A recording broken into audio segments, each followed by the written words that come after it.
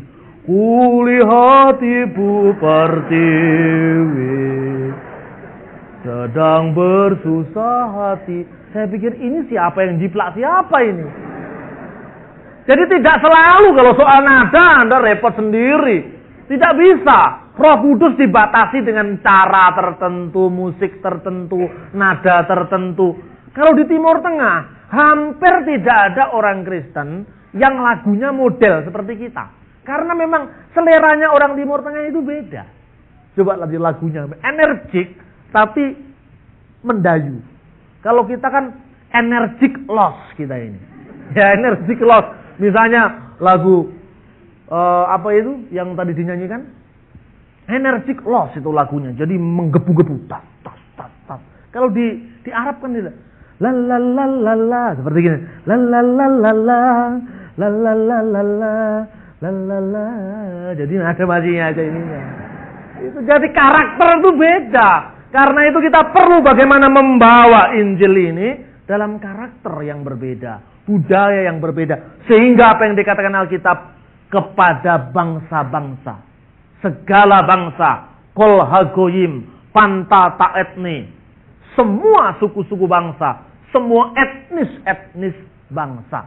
Lalu bagaimana mengenai keesaan Tuhan? Bagaimana tentang ketritunggalan dalam kaitannya dengan keesaan Tuhan? Yang pertama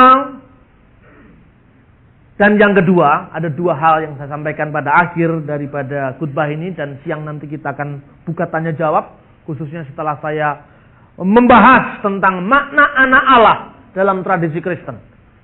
Dan saudara keluar dari gereja ini, saudara dapat mengaminkan jikalau seorang Islam mengatakan sesungguhnya Allah itu tidak beranak dan tidak diperanakkan. Pasti temanmu akan kaget, loh, lalu Yesus anak Allah? Oh, itu artinya lain. Artinya begini, nanti pada season kedua saya akan sampaikan. Yang pertama, mengenai ketritunggalan. Gereja apapun di seluruh dunia, ketritunggalan ilahi ini adalah substansi iman. Ini adalah iman yang paling utama dari kalangan orang Kristen. Allah sebagai Bapa, Allah sebagai sumber yang menciptakan segala sesuatu, asal dari segala sesuatu. Tetapi Allah yang adalah sumber segala kehidupan itu, Allah memiliki firman dalam dirinya yang disebut putra, dan memiliki roh dalam dirinya yang disebut Roh Kudus, yaitu hayatullah yang satu bersama-sama dengan Allah dan firman-Nya. Tetapi hanya caranya menerangkan antara barat dan timur kadang-kadang beda karena beda budayanya. Nah, ini yang perlu saya sampaikan. Ketika Yesus ditanya, hukum mana yang paling utama? Yesus tidak menjawab. Hukum yang utama katakanlah, wahai orang Israel, Bapa itu adalah Allah, Aku adalah Allah, dan Roh Kudus adalah Allah. Di sini tidak ada tiga Allah, hanya ada satu Allah. Hukum yang terutama, wahai orang Israel, katakanlah, Bapa hidup, Aku hidup, Roh Kudus hidup. Tapi tidak ada tiga hidup, hanya ada satu hidup. Yesus tidak menjawab begitu kan? Karena Yesus bukan orang Jerman. Karena Yesus bukan orang Eropa.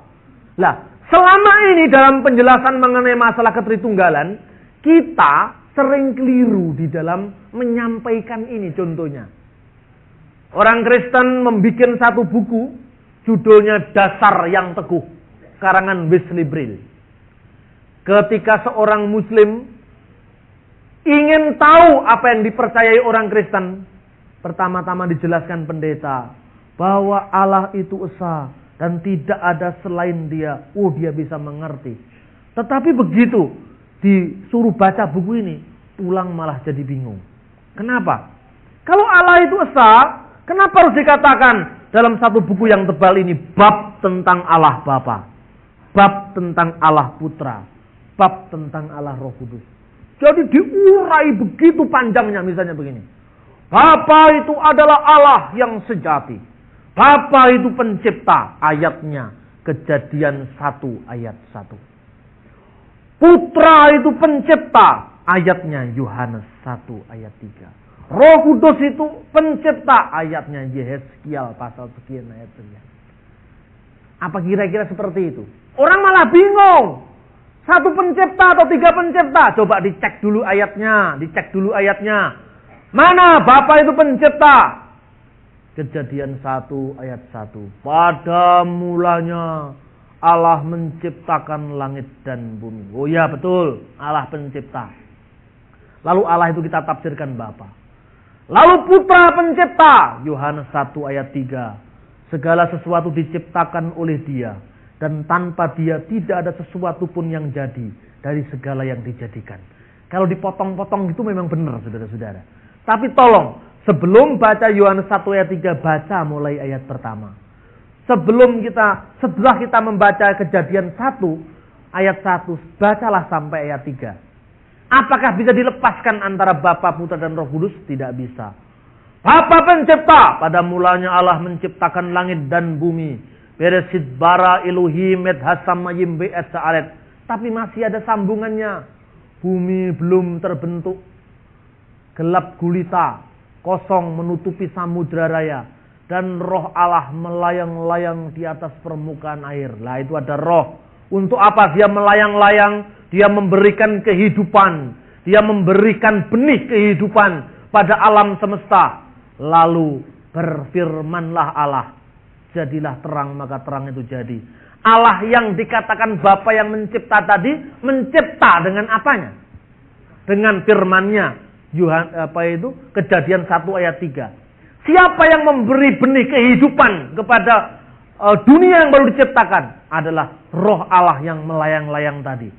Demikian juga Yohanes 1 ayat 3. Segala sesuatu dijadikan oleh Dia dan tanpa Dia tidak ada sesuatu pun yang jadi dari segala yang dijadikan betul. Tapi baca ayat 1-nya dulu.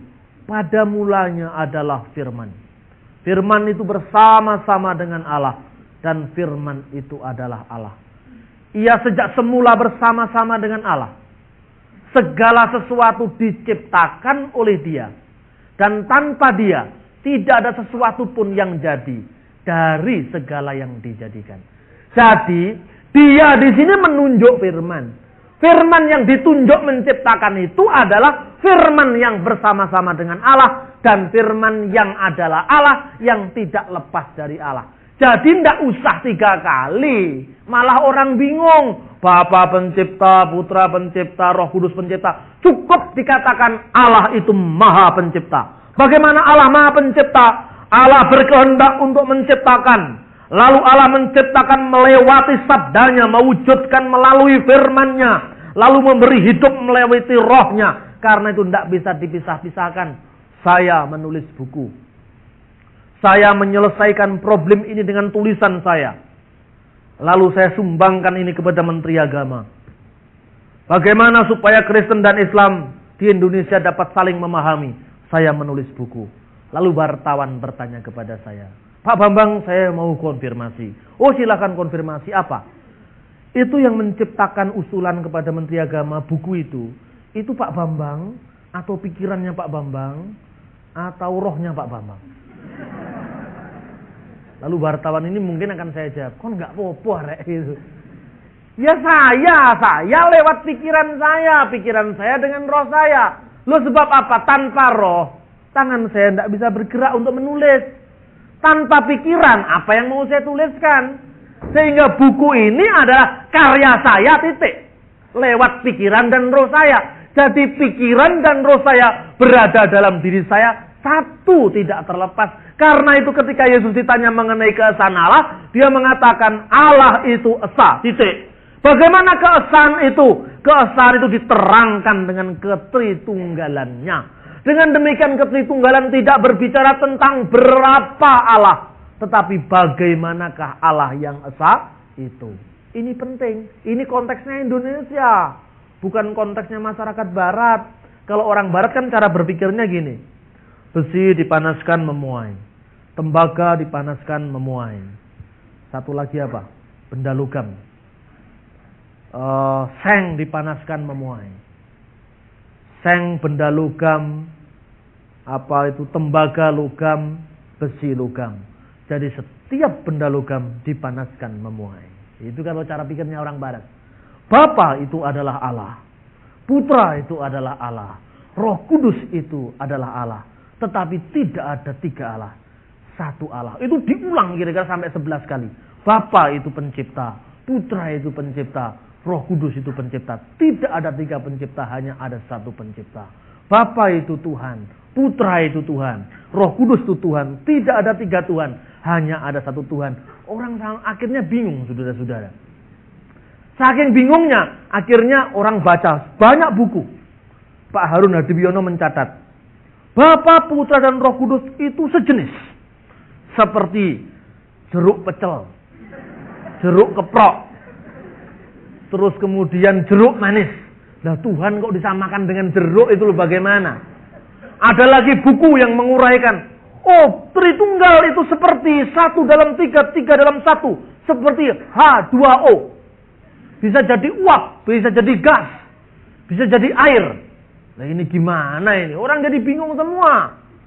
Tapi persoalannya Allah itu tidak sama dengan H2O. Allah tidak sama dengan jeruk keprok. Lalu ada lagi yang mengartikan, ini Pak Harun Hadibiono, mengartikan begini. Karena latar belakangnya beliau kebatinan. Allah Tritunggal itu adalah Allah pertama sebagai sekutu umatnya. Allah sebagai pencipta umatnya. Lalu Allah sebagai sahabat umatnya. Saya pikir orang Kristen tuh kalau bikin kata-kata mbok ya yang bagus sedikit. Allah sekutu umatnya. Dia anak-anak kita baca buku sejarah sekutu perang karo Jepang. Nah, ini bahasanya ini kan bahasa yang kurang tepat. Saudara-saudara, kita lagi pakai istilah oknum. Oknumnya besar lagi. Satu pihak. Benarkah Tuhanmu 3? Oh, enggak benar, Pak. Tuhan kami 1. Hanya 3 oknum. Oknum Allah Bapa, oknum Allah Putra, oknum Allah Roh Kudus. 3 oknum, Pak, tapi 1. Satunya bagaimana? Wah, kita tidak tahu itu. Hanya Tuhan yang tahu. Ketika dia membaca Allah itu 3 oknum, dia baca Quran. 3 oknum terlibat skandal Bulog. Nah, ini. Salah satunya Suwondo, Siti Erika, dan siapa lagi? 3 oknum sudah ketangkap dalam balikit. Lah, ini kata oknum dalam bahasa sehari-hari, ini artinya kasar sekali. Oknumnya sudah dijemput polisi. Atau oknumnya sudah diringkus. Kemudian Bapa adalah oknum, Putra adalah oknum, oknumnya sudah diringkus. Ini antara bahasa gereja dengan bahasa sehari-hari sudah tidak sambung lagi. Karena itu kalau tadi saya kritik Pak Harun, sekarang saya benarkan Pak Harun. Ketika dia mengatakan, rupa-rupanya istilah oknum ini sudah tidak bisa lagi dipakai untuk ketritunggalan Allah. Karena bahasa Indonesia sudah bergeser. Kata oknum itu asalnya dari bahasa Arab uhnum. Uhnum menjadi kata jamak akhonim. Maka Bapa, Putra, dan Roh Kudus itu adalah wahidu fiddat fi salatu akhonim. 1 di dalam usia, 1 di dalam hakikat, di dalam zat, di dalam 3 akhonim. Akhonim ini maksudnya adalah keberadaan. Keberadaan Allah. Dalam bahasa Inggrisnya being of existence. Keberadaan. Cara berada. Inilah kata uknum dalam bahasa Arab. Kemudian kata uknum ini berubah makna. Kapan mulai berubah? Sejak abad ke-18. Ketika itu seorang filosof yang bernama ini ya, siapa itu psikoanalisa. Sigmund Freud. Sigmund Freud mengatakan bahwa yang disebut persona itu adalah keberadaan dalam makna psikologis. Karena itu, 1 persona hanya dimiliki oleh 1 substansi. Jadi saya ini personanya saya, substansinya saya. Tidak menjadi 2, tidak menjadi 3. Akibatnya, oknumnya Pak Agus, oknumnya Pak David, oknumnya Pak Bambang. 3 oknum nggak bisa jadi 1. Padahal zaman dulu, ketika Bapak gereja semacam Athanasius, dia menulis dalam bahasa Latin, bahwa yang disebut dengan Tritunggal itu adalah una substantia tres persona. Satu hakikat dalam 3 person. Personality bukan dalam pengertian psikologi, tapi dalam pengertian metafisika. Meta artinya di balik yang fisik. Karena Allah itu tidak ada fisiknya, karena Allah itu adalah roh, maka berbicara tentang Allah tidak bisa berbicara tentang fisik, tidak bisa bicara tentang benda. Itulah maknanya kata oknum dulunya, kemudian berubah. Kenapa bahasa Indonesia tidak ikut disempurnakan? Bahasa yang disempurnakan sudah berkali-kali. Orang Kristen bahasanya masih bahasa dulu. Ada lagi misalnya kata benda dan kata sifat tidak bisa dibedakan. Allah kita heran dan besar. Kalau bagi orang gereja sudah ngerti. Oh, Allah kita mengherankan. Dahsyat, luar biasa. Amin. Itu orang Kristen. Yang di luar. Pak, Allah heran kok Allah gumunan, Pak. Saya tidak berduka ditanya begini. Allah heran itu artinya apa? Allah mengherankan. Oh, mengherankan. Saya pikir kok Allah pelongo heran gitu lihat umatnya. Ini soal bahasa. Zaman dulu Alkitab dikatakan, berikan tumpangan kepada umat saudaramu dengan percuma. Tahun 1960-an kata percuma itu artinya cuma-cuma. Sekarang sudah beda. Berikan tumpangan saudaramu dengan percuma. Percuma kamu tolong, tidak usah kan gitu sekarang. Sekarang bahasanya sudah berubah. Berikanlah tumpangan saudaramu dengan cuma-cuma. Jadi percuma zaman dulu artinya sekarang cuma-cuma. Kata daripada. Tahun 60-an kata daripada itu bahasa Inggrisnya of. Apa itu? Jadi misalnya being of existence. Itu adalah keberadaan daripada sang wujud. Itu zaman dulu. Sekarang keberadaan dari wujud itu. Bapak Presiden Soeharto sudah datang daripada Solo dan sudah berbicara daripada kita. Sekarang tidak ngerti daripada apa itu. Artinya ketimbang sekarang daripada. Zaman dulu artinya bukan ketimbang, artinya dari. Makanya kalau saudara baca Alkitab terjemahan lama, surat daripada Paulus kepada jemaat Korintus yang pertama. Surat daripada Petrus yang kedua. Surat daripada Yahya yang ketiga. Daripada itu sekarang artinya sudah berubah. Nah, di dalam bahasa pengajaran marilah kita terjemahkan ulang. Sehingga orang lain tidak merasa terasing. Mendengar penjelasan yang sangat bagus itu, Yesus katakan, Yesus melihat bagaimana bijaksana jawab orang itu. Apa yang mengasihi manusia lebih seperti diri sendiri adalah lebih jauh utama daripada semua korban bakaran dan korban sembelian. Artinya setelah orang percaya pada keesaan Allah, orang menerjemahkan keyakinannya itu dalam kehidupannya sehari-hari. Secara etis, dia tidak bisa berbicara tentang kemuliaan bagi Allah, Gloria in excelsis Deo, tanpa damai di bumi. Kita berbicara tentang keilahian Dia yang maha kuasa, yang terpuji, yang segala-galanya. Tetapi bagaimana yang segala-galanya kita terjemahkan dalam kehidupan nyata. Mengasihi saudara kita. Yesus katakan, engkau tidak jauh dari kerajaan Allah. Amin. Jadi saudara-saudara, bagaimana kita mengartikan ketritunggalan ini terkait erat dengan makna iman kita yang utama. Lalu bagaimana tentang Yesus yang disebut anak Allah? Seorang pemimpin gereja di Arab ditanya, alangkah sayangnya engkau wahai patriark yang terpelajar. Tidak pantas engkau berkata tentang Allah itu punya anak. Lalu terjadilah dialog. Saudara-saudara, pada season yang kedua nanti saya akan berbicara tentang makna anak Allah itu. Makna firman Allah itu. Sejauh mana artinya? Apakah artinya tidak sama dengan lam jalid wa lam yulad? Bagaimana gereja sampai pada pemahaman tentang anak tunggal Allah. Dan kita ini adalah anak-anak Allah. Itu maknanya apa? Dengan tanpa menggugurkan tantangan bahwa Allah itu tidak beranak dan tidak diperanakkan. Sambil saudara-saudara melihat nanti di luar ada jemaat Indonesia. Ini kita bisa menolong bagaimana sirkulasi dari pemulihan ini. ya. Di sana ada banyak berita, saudara-saudara bisa membeli itu, ini penting sekali. Karena harganya cuma 2.000 saja, parkir di Surabaya sudah 1.000. Jadi saudara habiskan sekarang juga. Ada beberapa buku saya yang membahas apa yang saya sampaikan ini. Juga ada di luar, ada kira-kira 11 judul di situ.